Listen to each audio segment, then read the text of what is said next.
खिलाड़ी टूल्स।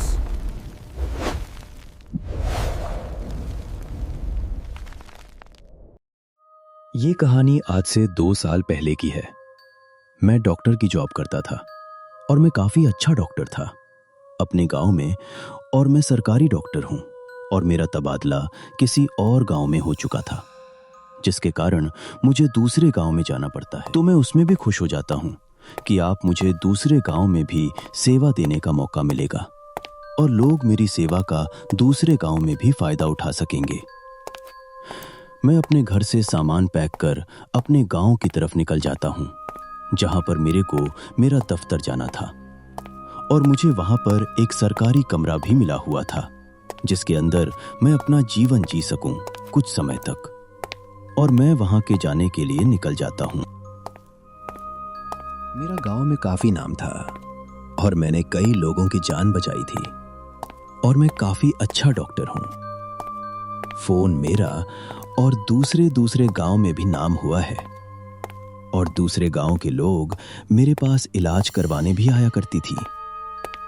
मेरे घर में कोई नहीं था। मेरी माँ तो कहीं दूर रहती थी, पर मैं आपको पोस्ट के कारण इधर उधर जाया करता था, क्योंकि मेरी सरकारी नौकरी थी और मेरा दफ्तर इधर से उधर ट्रांसफर होता रहता था। जैसे कि इस बार भी मेरा ट्रांसफर हुआ था और मैं अपने क्वार्टर वाले घर की तरफ जा ही रहा था, क्योंकि मुझे वहां पर रहना था। मेरा कुछ ज्यादा सामान भी नहीं था, थोड़ा बहुत सामान था। इसी वजह से मैं निकल गया अकेला ही। मैं भी अपने गांव आ चुका था, जहां पर मेरी पोस्टिंग हुई थी, और अब मैं अपने घर की तरफ बढ़ चुका था। अब चूंकि मैं घर आज और वो गांव काफी अच्छा लग रहा था।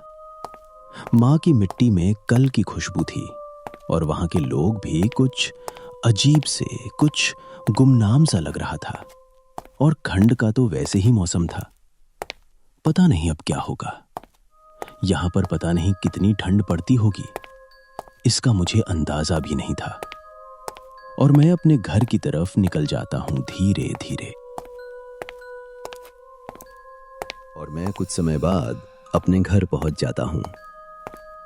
मेरे घर को देखकर काफी खुशी हो रही थी। मुझे पैदल सकते चलते चलते काफी थकान सी खोज रही थी। अब मैंने सोचा था कि अब मैं जाकर तुरंत ही सो जाऊंगा और आराम करूंगा पूरे दिन। और खाना तो मैं अपना प्यार करके लाया ही था, और खाना खा लूंगा। मैं वहां पर जाकर घर के सामने खड़ा ही हुआ था। कुछ समय बाद तुरंत ही एक लड़का मेरे पास आ जाता है और मेरे पास आकर कुछ ऐसी बात कहता है जिसे सुनकर मैं बिल्कुल हक्का बक्का रह जाता हूं। और ये असलियत मुझे आज पता चलती है।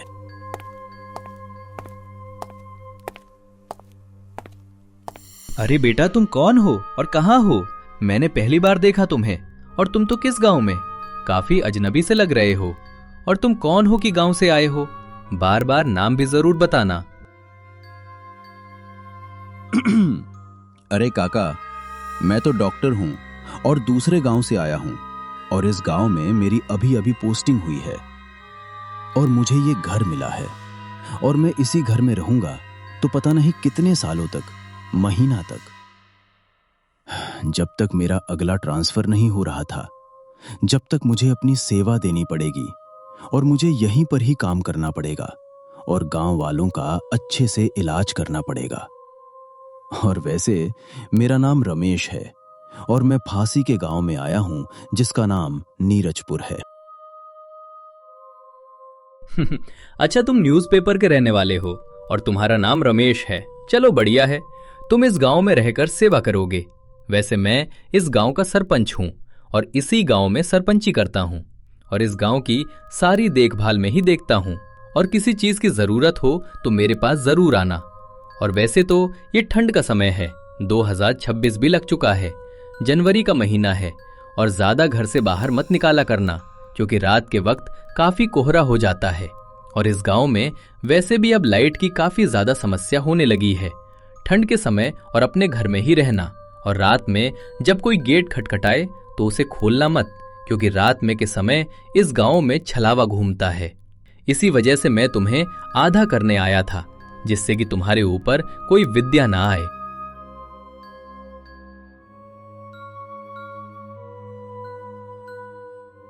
काका की बात पर ध्यान नहीं देता है, क्योंकि मैं काफी थका हुआ था और मुझे अपने घर में जाकर आराम भी करना था और मुझे काफी थकावट ही महसूस हो रही थी।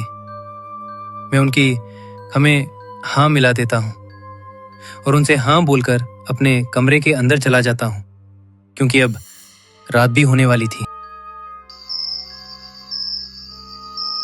ऐसे ही बहुत महीने बीत जाते हैं और मैं आराम से अपनी जिंदगी काट रहा था।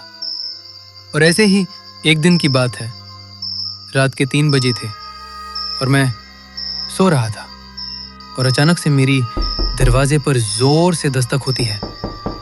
और मैं उस दिन काफ़ी गहरी नींद में था, क्योंकि उस दिन मैं काफ़ी लेट आया था दफ्तर से, क्योंकि रात में काफ़ी मरीज थे, जिसके कारण मुझे काफ़ी काम करना पड़ा था।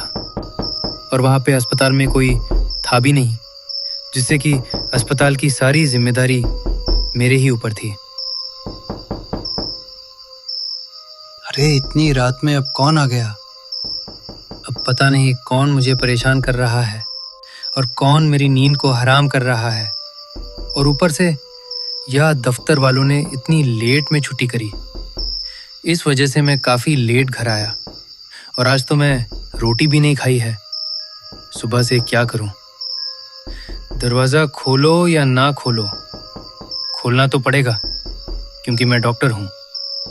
पता चले कि रात में किसी को, मरीज को मेरी काफ़ी ज़रूरत हो और वो काफ़ी परेशानी में हो, जिस वजह से वो उसने मुझे याद करा हो, तो मुझे दरवाज़ा तो खोलना पड़ेगा, नहीं तो मैं अपने फ़र्ज से पीछे हट जाऊंगा। ये तो मेरा काम है और मैं डॉक्टर भी हूँ। मैं ऐसे ही अपने आप को अच्छा डॉक्टर बनना देखना चाहता हूँ।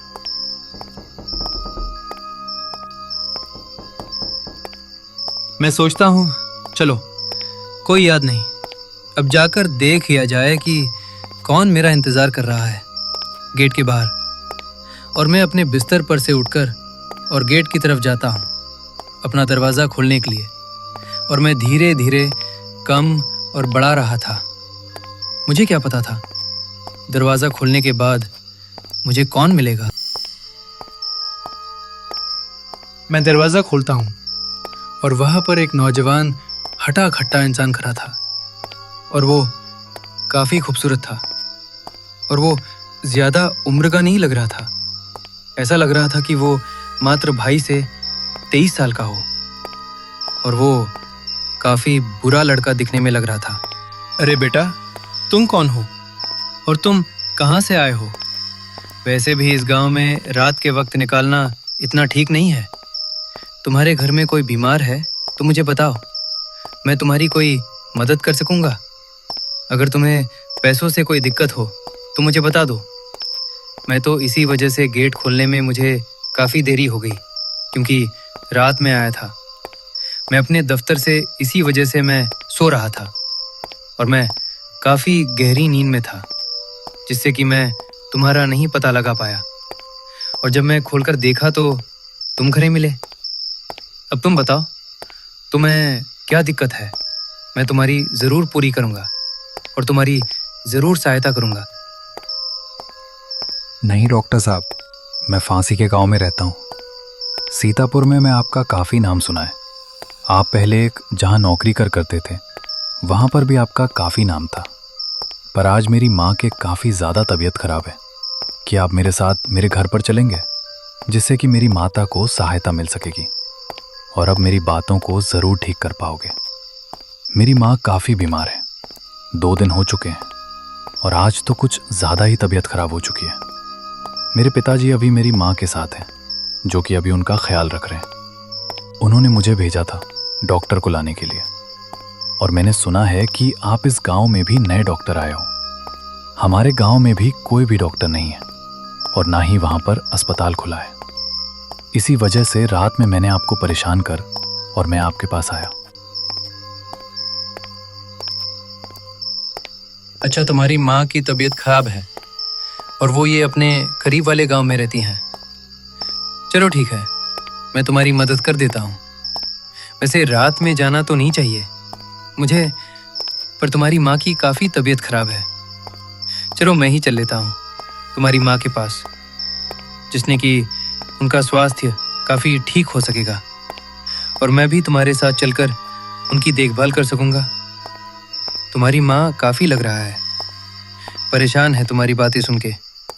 चलो अब जल्दी चलते हैं, अब ज़्यादा देर करेंगे तो काफ़ी देरी भी हो सकती है और तुम्हारा घर काफ़ी दूर भी है दूसरे गांव में, तो पैदल जाने में तो काफ़ी देर हो जाएगी। अभी मैं उसके साथ अपने झूला लेकर तुरंत ही निकल जाता हूँ और मैं अपने कदमों को थोड़ा जल्दी बढ़ा रहा था क्योंकि अभी काफ़ी लंबा सफ़र मुझे भी तय करना था और काफ़ी देर लगने वाली थी उसका घर जाने में। उसका घर दूसरे गांव में था, इस वजह से काफ़ी समय भी लग सकता था और रात भी काफ़ी हो चुकी थी और गांव में तो वैसे भी डर रहता है जंगली जानवरों का। हम लोग ऐसे ही दबे पांव चलते जा रहे थे और कुछ समय बाद जंगलों का रास्ता आ जाता है और जंगलों के रास्ते में आ जाने के बाद कुछ अलग ही ठंड से लगे पड़ती है और हर तरफ कोर सा हो चुका था और ऐसा लग रहा था कि पूछो मत। मुझे काफ़ी घबराहट से महसूस हो रही थी जब से मैं उस जंगल के अंदर आया था और मुझे ऐसा लग रहा था जैसे कि कोई मेरे पीछे लगातार चलता आ रहा हो और कोई मेरा पीछा कर रहा हो और वो जंगल काफ़ी सुनसान और गहरा था जिसे अभी पार करने में काफ़ी समय लगने वाला था। कुछ समय बाद में उसे जंगल के और गहराई में आ जाता हूँ और वहाँ पर तो बिल्कुल कुछ दिख ही नहीं दे रहा था। सामने का ऐसा लग रहा था कि हम लोग आगे बढ़ ही नहीं पा रहे हैं और ऐसा लग रहा था कि वो जंगल बार बार आए जा रहा है और अपना रूप दोहराया जा रहा है और हर जगह बिल्कुल एक जैसी लग रही थी और ऐसा लग रहा था ये रास्ता तो खत्म होने का नाम ही नहीं ले रहा है।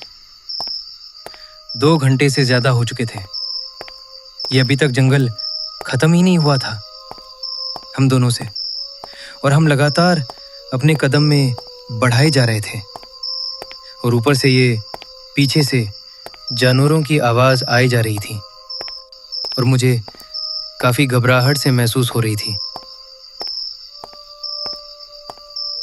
बेटा, मैं इतनी ऐसे चला जा रहा हूँ, मुझे काफ़ी घबराहट से महसूस हो रही है। ये जंगल कब ख़त्म होगा और ये जंगल तो ख़त्म होने का नाम ही नहीं दे रहा और लगातार चलता ही जा रहा है। अब तो मेरे पर भी काफ़ी दुख चुके हैं इतनी देर से लगातार चलते हुए और मेरे घुटनों में भी काफ़ी दर्द हो रहा है। हम पहुंच जाएंगे वो डॉक्टर साहब। अब कुछ समय बाद मेरा घर आना ही बना है, तो आप मेरे घर पर जाकर मेरी माँ का इलाज ज़रूर कर देना। बस कुछ समय बाद हम लोग पहुंचेंगे, बस थोड़ी देर की बात है। थोड़ी देर आपको और अपने पैरों को फंस देना पड़ेगा।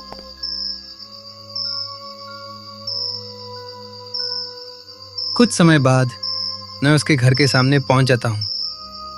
उसका घर का अंदर से बंद था और मैं उसके साथ बाहर जाकर वहीं पे खड़ा हुआ था और हम लोग काफ़ी देर बाद उसके घर जाकर पहुंचे थे। अब मुझे काफ़ी ठीक लग रहा था कि हम लोग आखिरकार उसके घर पे पहुंच गए और उसकी माँ की तबीयत ठीक हो सकेगी और उसकी माँ की काफ़ी अच्छी हो जाएगी और मुझे दवाई दे दूंगा। ये लीजिए डॉक्टर साहब, आ गया। मेरा घर ये रहा, आप अंदर जाइए, मैं बाहर ही खड़ा हूँ और आप मेरी माँ का इलाज कर दीजिए। वो काफ़ी परेशानी में होगी और अंदर मेरे पापा भी होंगे जो कि उनकी उस वक्त सेवा कर रहे होंगे। आप जल्दी जाइए, आप ज़्यादा देर ना करिए क्योंकि अब काफ़ी देर हो चुकी है। हम लोगों को गांव भी आने में अब आप जल्दी चले जाइए। मैं उस वक्त उससे ज़्यादा बात नहीं करता हूँ और उसे घर के अंदर चला जाता हूँ। उसके घर के अंदर जाते ही वहाँ पे उसकी माँ और आप बैठे हुए थे। उसकी माँ बिस्तर पर लेटी हुई थी, बिल्कुल शांति से, और उसके पापा बिल्कुल ठीक सामने मेरे खड़े हुए थे। उसके घर में से काफ़ी बदबूशी आ रही थी और उसके पापा सामने मेरे खड़े हुए थे, जो कि काफ़ी परेशान से लग रहे थे। उनके चेहरे पर मायूसी झलक रही थी। ऐसा लग रहा था कि जैसे वो काफ़ी परेशान हो। अरे डॉक्टर साहब, आपको किसने भेजा यहाँ पर और आपको इसका रास्ता किसने बताया? ये रास्ता तो जंगलों से होते हुए आता आया है। पहली बात तो आपके यहाँ पर बुलाया किसने? मैं तो जा नहीं सका था। आपके पास थोड़ा खुद ही आ गए। आपको कैसे करके पता चला? क्या नाम है? कि मेरी बीवी बीमार है और उसे डॉक्टर की काफी सख्त जरूरत है। मुझे तो आपके लड़के ने भेजा था, जो कि मेरे घर आया था रात के वक्त में जब मैं सो रहा था। उसने मेरे को बोला कि मेरी मम्मी की तबीयत काफ़ी ख़राब है और आप आकर मेरी मम्मी को दवाई दे दें, जिससे कि मेरी मम्मी दोबारा से स्वस्थ हो जाए। क्या मेरा लड़का आपको बुलाकर लेकर आया था? मेरा लड़का था, वहां से 3 साल पहले मर चुका था और वो तेरे गांव आ रहा था अपनी माँ से मिलने। तभी वो मर चुका था। रास्ते में उसका एक्सीडेंट हुआ था, जिससे कि वो वहीं पर ही मर चुका था और उसके शरीर के बिल्कुल से वो आज भी इस गांव में घूमता है। जब भी हम लोगों के ऊपर कोई भी विद्या आती है, वो बुलाकर ले आता है। हर चीज को जिसे वो आपको बुलाकर लेकर आया, वो घर के बाहर ही होगा। वो सबको मुझे पता है। इसी वजह से आप यहां पर आए हो। उसने मेरी काफी मदद करी है। वो करने के बाद भी अपनी और हमारी मदद करता जा रहा है। इसके बाद ने सब कुछ समझ चुका था कि वो कौन था। वो अपनी माँ के लिए यहाँ पर आया था और वो एक आत्मा थी। तभी लोग गांव वाले मुझे मना करते थे कि घर के बाहर बंद निकलना, खासकर दो रात के और ठंडी के माहौल में तो खासकर ज्यादातर चलावे होते हैं। इसी वजह से वो लोग मुझे मना करते थे, क्योंकि ये लड़का वहाँ पर चलाव करके घूमता है। इसकी आत्मा को आज तक मुक्ति नहीं मिल पाई है और उसी गांव में इसकी आत्मा बसी हुई है और उसने अपनी माँ की